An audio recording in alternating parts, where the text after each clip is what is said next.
ಸುಮಾರು 5-6 ವರ್ಷದಿಂದ ನಮ್ಮ ರಾಜ್ಯದಲ್ಲಿ ಯಾವುದೂ ರೆಕ್ರೂಟ್ಮೆಂಟ್ ಆಗ್ತಾ ಇರಲಿಲ್ಲ. ಈ ಒಂದು ಯಾಕೆ ಅಂತಂದ್ರೆ 2 ವರ್ಷ ಕೋವಿಡ್ ಇಯರು ಮತ್ತೆ 1 ವರ್ಷ ಎಲೆಕ್ಷನ್ ಇಯರು ಮತ್ತೆ ಲಾಸ್ಟ್ 2 ವರ್ಷದಿಂದ ಒಳ ಮೀಸಲಾತಿ ಅಂತ ಹೇಳ್ಬಿಟ್ಟು ಯಾವುದೂ ರೆಕ್ರೂಟ್ಮೆಂಟ್ ಮಾಡ್ತಿಲ್ಲ. ಅಕ್ಸ ಸಂಘಟನೆಯಿಂದ, ಅಖಿಲ ಕರ್ನಾಟಕ ರಾಜ್ಯ ವಿದ್ಯಾರ್ಥಿ ಸಂಘಟನೆಯಿಂದ ಸುಮಾರು 5-6 ವರ್ಷದಿಂದ ರೆಕ್ರೂಟ್ಮೆಂಟ್ ಆಗಬೇಕು ಅಂತ ಹೇಳ್ಬಿಟ್ಟು ಕಂಟಿನ್ಯೂಸ್ ಆಗಿ ಎಫರ್ಟ್ಸ್ ಹಾಕಿದ್ವಿ.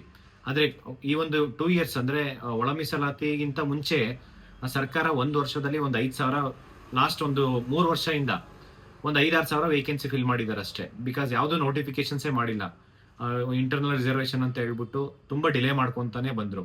ಹಂಗಾಗಿ ನಾವು ಇಡೀ ರಾಜ್ಯಾದ್ಯಂತ ಪ್ರತಿಯೊಂದು ಜಿಲ್ಲೆಯಲ್ಲೂ ನಾವು ಹೋರಾಟ ಮಾಡ್ಕೊಂಡ್ ಬಂದ್ವಿ. ಸುಮಾರು ಒಂದು ಬೆಂಗಳೂರಲ್ಲೇ ಒಂದು 50-60-50ಕ್ಕೂ ಹೆಚ್ಚು ಹೋರಾಟ ಮಾಡಿದೀವಿ. ಮತ್ತೆ ಪ್ರತಿಯೊಂದು ಜಿಲ್ಲೆ, ಮೈಸೂರಲ್ಲಿ ಇರ್ಬೋದು, ತುಮಕೂರು, ಶಿವಮೊಗ್ಗ, ಹಾಸನ್ನು, ಇವನ್ ಧಾರವಾಡದಲ್ಲಂತೂ ಸುಮಾರು ಒಂದು 5-6 ಹೋರಾಟ ದೊಡ್ಡ ಮಟ್ಟಕ್ಕೆ ಹೋರಾಟ ಮಾಡಿದೀವಿ. ಕಲಬುರಗಿಲಿ ಹೋರಾಟ ಮಾಡಿದೀವಿ, ಮತ್ತೆ ಬಿಜಾಪುರದಲ್ಲಿ ಹೋರಾಟ ಮಾಡಿದ್ವಿ. ಹೋರಾಟ ಮಾಡೋದಕ್ಕೆ ಎಲ್ರು ಏನ್ ಸಹಕರಿಸಿದ್ರ, ಈ ಒಂದು ಸಹಕರಿಸಿರೋದ್ರಿಂದ ಇವತ್ತು ಏನು ಸರ್ಕಾರ ಒಂದು ನೋಟಿಫಿಕೇಶನ್ ಮೊನ್ನೆ PC ನೋಟಿಫಿಕೇಶನ್ ಸ್ಟಾರ್ಟ್ ಮಾಡಿದ್ದಾರೆ.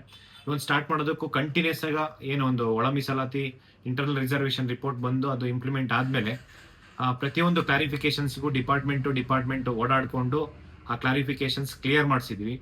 ಆ ಕ್ಲಿಯರ್ ಮಾಡಿಸಿದಾದ್ಮೇಲೆ ಆದ್ರೂ ಸ್ವಲ್ಪ ಒಂದೆರಡು ಕ್ಲಾರಿಫಿಕೇಶನ್ಸ್ ಏನೇನಿತ್ತು ಅದನ್ನ ರೀಸೆಂಟ್ಲಿ ಹೋಗಿ ಕರೆಕ್ಷನ್ ಮಾಡಿಸ್ಕೊಂಡು ನೋಟಿಫಿಕೇಶನ್ ಆಗೋ ತರ ಮಾಡಿದ್ವಿ.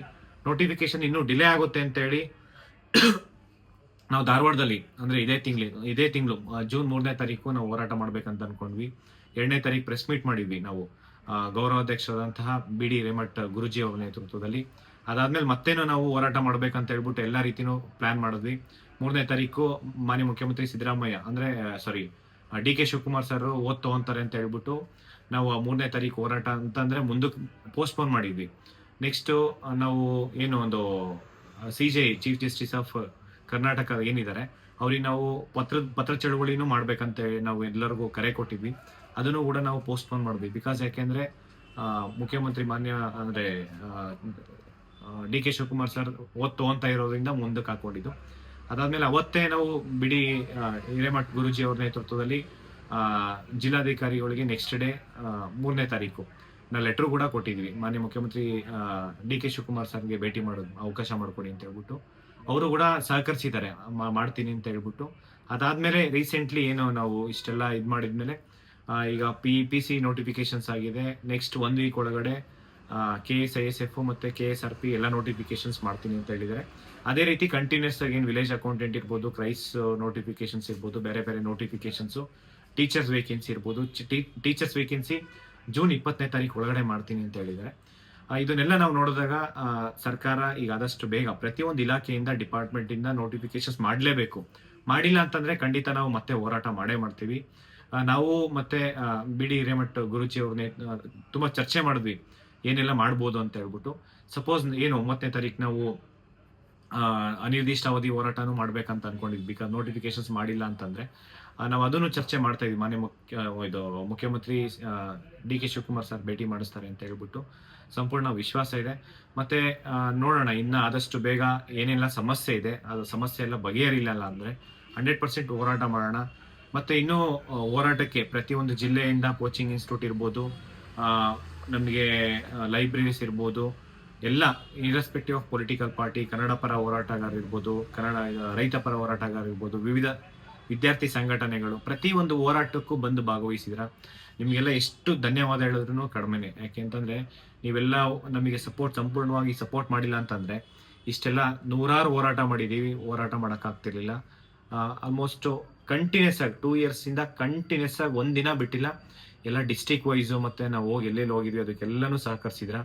ಮತ್ತೆ ಲೀಗಲಿ ಪ್ರತಿಯೊಂದು ಜಿಲ್ಲೆಯಲ್ಲೂ ಅಷ್ಟೇ, ಕಲಬುರಗಿಯಲ್ಲಿ ಏನು ಬಾರ್ ಕೌನ್ಸಿಲ್ ಅಧ್ಯಕ್ಷರಾದಂತ ಅವರು ಅಷ್ಟೇ ನಾವು ಹೋಗಿ ಮನವಿ ಮಾಡ್ಕೊಂಡಾಗ ಅವರು ಕೋರ್ಟ್ ಕೇಸು ಸಂಪೂರ್ಣವಾಗಿ ನಮಗೆ ಹೋರಾಟಕ್ಕೆ ಪರ್ಮಿಷನ್ಸ್ ಎಲ್ಲ ಕೊಡಿಸಿದ್ರು. ಅವರಿಗೂ ಎಲ್ಲ ವಿದ್ಯಾರ್ಥಿಗಳ ಪರವಾಗಿ ಎಷ್ಟು ಧನ್ಯವಾದ ಹೇಳಿದ್ರು ಕಡಿಮೆನೆ. ಮತ್ತೆ ನಮಗೆ ಬಿಜಾಪುರದಲ್ಲೂ ಅಷ್ಟೇ ಪೊಲೀಸ್ ಡಿಪಾರ್ಟ್ಮೆಂಟ್ ಇರ್ಬೋದು, ಎಲ್ರಿಗೂ ಧನ್ಯವಾದ ತಿಳಿಸ್ತೀವಿ.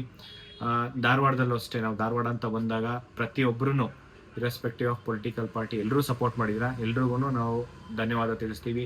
ಹೆಚ್ಚಾಗಿ ಸ್ಟೂಡೆಂಟ್ಸು ಇವತ್ತು ವಿದ್ಯಾರ್ಥಿಗಳೆಲ್ಲ ನಮ್ಮ ಪರವಾಗಿ ಹೋರಾಟಕ್ಕೆ ಪ್ರತಿಯೊಂದು ಹೋರಾಟಕ್ಕೆ ಕರೆ ಕೊಟ್ಟಾಗ, ಯಾವುದೇ ಒಂದು ಡಿಸ್ಟಿಕ್ ಕರೆ ಕೊಟ್ಟಾಗ ಸುತ್ತಮುತ್ತ ಡಿಸ್ಟಿಕ್ ಇರ್ಬೋದು, ಧಾರವಾಡಕ್ಕೆ ಹೋರಾಟ ಮಾಡಿದಾಗೂ ನಾವು ಬೆಂಗಳೂರಿಂದ ಎಷ್ಟೋ ಜನ ಸ್ಟೂಡೆಂಟ್ಸ್ ಬಂದಿದ್ದಾರೆ. ಎಲ್ರಿಗೂ ಇವತ್ತು ನಾವು ಅವರಿಗೆ ಧನ್ಯವಾದ ತಿಳಿಸ್ಬೇಕು. ಮತ್ತು ಮುಖ್ಯವಾಗಿ ಬಿಡಿ ಹಿರೇಮಠ್ ಗುರೂಜಿ ಅವರಿಗೆ, ಯಾಕೆಂದರೆ ನಾವು ಹೋಗಿ ಲಾಸ್ಟ್ ಹೋರಾಟ ಮಾಡಿದಾಗ ಅವರು ಹೆಲ್ತ್ ಕಂಡೀಷನ್ ತುಂಬ, ಯಾಕೆಂದರೆ ನಾವು ನೋಡಿದಾಗ ಹೆಲ್ತ್ ಕಂಡೀಷನ್ ತುಂಬ ಸರಿ ಇಲ್ಲದೆ ಇದ್ರೂ ನಾವು ವಿದ್ಯಾರ್ಥಿಗಳ ಪರವಾಗಿ ಬಂದು ನಿಂತ್ಕೊಂಡು ಹೋರಾಟ ಮಾಡ್ತೀನಿ, ವಿದ್ಯಾರ್ಥಿಗಳ ಪರವಾಗಿ ನ್ಯಾಯ ಕೊಡಿಸ್ತೀನಿ ಅಂತ ಬಂದರು. ನಿಜವಾಗ್ಲೂ ನಾವು ವಿ ಆರ್ ಗ್ರೇಟ್ಫುಲ್ ಅವರಿಗೆ. ಎಷ್ಟು ಗ್ರೇಟ್ಫುಲ್ ಆಗಿದ್ರು ಕಡಿಮೆನೇ ಅನಿಸುತ್ತೆ. ಆ ಏಜಲ್ಲಿ ಮತ್ತು ಆ ಎನರ್ಜೆಟಿಕ್ಕು ಇವಾಗ ಇರೋಂಥ ಯುವಕರಿಗೂ ಅಷ್ಟು ಎನರ್ಜಿ ಇಲ್ಲ ಅಂತ ಅನಿಸುತ್ತೆ. ಆ ರೀತಿ ನಮಗೆ ಸಪೋರ್ಟಿವ್ ಆಗಿ ನಿಂತ್ಕೊಂಡ್ರು. ಇವನ್ ಎಲ್ಲ ವಿದ್ಯಾರ್ಥಿಗಳ ಪರವಾಗಿ ಅವರಿಗೆ ಧನ್ಯವಾದ ತಿಳಿಸ್ತಾ, ಮತ್ತು ಏನೇ ವಿದ್ಯಾರ್ಥಿಗಳ ಸಮಸ್ಯೆ ಇದ್ರೂ ಎಲ್ಲರೂ ಕೂತ್ಕೊಂಡು ಚರ್ಚೆ ಮಾಡೋಣ. ಯಾವುದೇ ಸಮಸ್ಯೆ ಇದ್ರೂ ನಮ್ಮ ಗಮನಕ್ಕೆ ತೊಗೊಂಬನ್ನಿ, 100% ಸಾಲ್ವ್ ಮಾಡೋಣ. ಯಾವುದೇ ಕಾರಣಕ್ಕೂ ಯಾವ ವಿದ್ಯಾರ್ಥಿಗಳಿಗೂ ಅನ್ಯಾಯ ಆಗಬಾರ್ದು. ಮತ್ತು ಈ ಒಂದು ಭ್ರಷ್ಟಾಚಾರ ಮುಕ್ತ ನೇಮಕಾತಿ ಆಗಬೇಕು. ಯಾರು ಪ್ರಾಮಾಣಿಕವಾಗಿ ಓದ್ತಾ ಇದ್ದಾರೆ ಅವರಿಗಷ್ಟೇ ಕೆಲಸ ಸಿಗಬೇಕು. ಆ ಒಂದು ನಿಟ್ಟಿನಲ್ಲಿ ಅಖಿಲ ಕರ್ನಾಟಕ ರಾಜ್ಯ ವಿದ್ಯಾರ್ಥಿ ಸಂಘಟನೆ ಪ್ರತಿದಿನ ಶ್ರಮ ಪಡ್ತಾ ಇದ್ದಾರೆ. ಎಲ್ಲರೂ ಅವರಿಗೆ ನಿಜವಾಗ್ಲೂ ಎಲ್ಲ ವಿದ್ಯಾರ್ಥಿಗಳ ಪರವಾಗಿ ಸಂಘಟನೆಯಲ್ಲಿ ಏನೆಲ್ಲ ಕೆಲಸ ಮಾಡ್ತೀರೋ ಅವ್ರಿಗೂ ಧನ್ಯವಾದ ತಿಳಿಸ್ತೀನಿ. ಮತ್ತು ಈ ಆದಷ್ಟು ಬೇಗ ಪ್ರತಿಯೊಂದು ಇಲಾಖೆಯಲ್ಲೂ ಏನೇನು ಖಾಲಿ ಹುದ್ದೆ ಇದೆ ಅದ್ರ ಬಗ್ಗೆ ಎಲ್ಲ ಹೋಗಿ ಏನೇನು ಸಮಸ್ಯೆ ಇದೆ ಅದನ್ನೆಲ್ಲ ಬಗೆಹರಿಸ್ಬಿಟ್ಟು ಪ್ರತಿಯೊಂದು ಇಲಾಖೆಯಿಂದ ನೇಮಕಾತಿ ಮಾಡೋ ಥರ ಮಾಡ್ತಾ ಇದ್ದೀವಿ. ಯಾರೆಲ್ಲ ಸಹಕರಿಸಿದ್ದಾರೆ ಇದಕ್ಕೆ ಧನ್ಯವಾದ ತಿಳಿಸ್ತೀನಿ. ಮತ್ತು ಎಲ್ಲ ಏನು ಸರ್ಕಾರ ಆಗಿರ್ಬೋದು, ವಿದ್ಯಾರ್ಥಿಗಳಿರ್ಬೋದು, ಪೊಲೀಸ್ ಇಲಾಖೆಯಲ್ಲಿ ಕೆಲಸ ಮಾಡೋ ಅಂಥವ್ರು ಎಲ್ರಿಗೂ ನಾನು ವಿದ್ಯಾರ್ಥಿಗಳ ಪರವಾಗಿ ಧನ್ಯವಾದ ತಿಳಿಸ್ತೀನಿ. ಸರ್ಕಾರ ಇದನ್ನು ತುಂಬ ಗಂಭೀರವಾಗಿ ತೊಗೊಬೇಕು. ಏನು 56,000 ವೇಕೆನ್ಸಿ ಇದೆ ಅದನ್ನು ಫಿಲ್ ಮಾಡೋದ್ರ ಜೊತೆಯಲ್ಲಿ ಇನ್ನೂ 50,000 ವೇಕೆನ್ಸಿ ಇದೇ ವರ್ಷ ಫಿಲ್ ಮಾಡಬೇಕು. ಮತ್ತು ಈ ಒಂದು ಫೀಸ್ ಏನಿದೆ, ಫೀಸು ಅಷ್ಟೇ KE ಆಗೋಂಥದ್ದು ಮುಂದೆ ನಾವು ಸರ್ಕಾರದಲ್ಲೂ ಮಾತಾಡಿದ್ವಿ, ಆದಷ್ಟು ಬೇಗ ಅದನ್ನು ಕಡಿಮೆ ಮಾಡಿಸೋಂಥ ಕೆಲಸ ಮಾಡ್ತಾ ಇದ್ದೀವಿ. KPSC ಯಾವುದೇ ಒಂದು ನೋಟಿಫಿಕೇಶನ್ಸ್ ಕೊಡಬಾರ್ದು. ಯಾಕೆಂದರೆ ಈಗ ಆಲ್ರೆಡಿ ನಾವು ನೋಡಿದ್ದೀವಿ ಯಾವ ಎಕ್ಸಾಮ್ಸ್ ಅವರು ಪ್ರಾಮಾಣಿಕವಾಗಿ ಕಂಡಕ್ಟ್ ಮಾಡಿಲ್ಲ. ಅದ್ರ ಸಲುವಾಗಿ KPSC ಯಾವುದೇ ನೋಟಿಫಿಕೇಶನ್ಸ್ ಕೊಡ್ದಿರಾ ಎಲ್ಲ KEಗೆ ಕೊಡ್ಬೇಕಂತ ಹೇಳ್ಬಿಟ್ಟು ಒತ್ತಾಯ ಹಾಕ್ಬಿಟ್ಟು KEಗೆ ನೋಟಿಫಿಕೇಶನ್ ಕೊಡಿಸ್ತಾ ಇದ್ವಿ. ಇದಕ್ಕೂ ಅಷ್ಟೇ ಸರ್ಕಾರ ತುಂಬ ಸೀರಿಯಸ್ ಆಗಿ ತೊಗೊಬೇಕು. ತೊಗೊಂಡಿಲ್ಲ ಅಂತಂದರೆ ಯಾವುದೇ ಕಾರಣಕ್ಕೂ ಬಿಡಲ್ಲ. ನಿಮ್ಮ ವಿರುದ್ಧ ಪ್ರತಿಯೊಂದು ಜಿಲ್ಲೆಯಲ್ಲೂ ನಾವು ಹೋರಾಟ ಮಾಡ್ತೀವಿ. ಇದು ಎಲ್ಲ ವಿದ್ಯಾರ್ಥಿಗಳ ಪರವಾಗಿ, ಅವರ ಪೇರೆಂಟ್ಸ್ ಪರವಾಗಿ ಏನು ಹೋರಾಟ ಮಾಡಿದ್ರ, ಮತ್ತು ಎಷ್ಟೋ ಜನ ಸ್ಟೂಡೆಂಟ್ಸ್ ಪೇರೆಂಟ್ಸ್ ಕೂಡ ನಮಗೆ ಎಷ್ಟೊಂದು ನಿಮ್ಮ ಕೂತಿದ್ದ ಜಾಗದಲ್ಲಿ ಎಲ್ಲ ವಿದ್ಯಾರ್ಥಿಗಳಿಗೆ ಆಶೀರ್ವಾದ ಏನಿದೆ ಅದು ತುಂಬ ಇಂಪಾರ್ಟೆಂಟು. ಎಲ್ರಿಗೂ ಒಳ್ಳೇದಾಗಲಿ.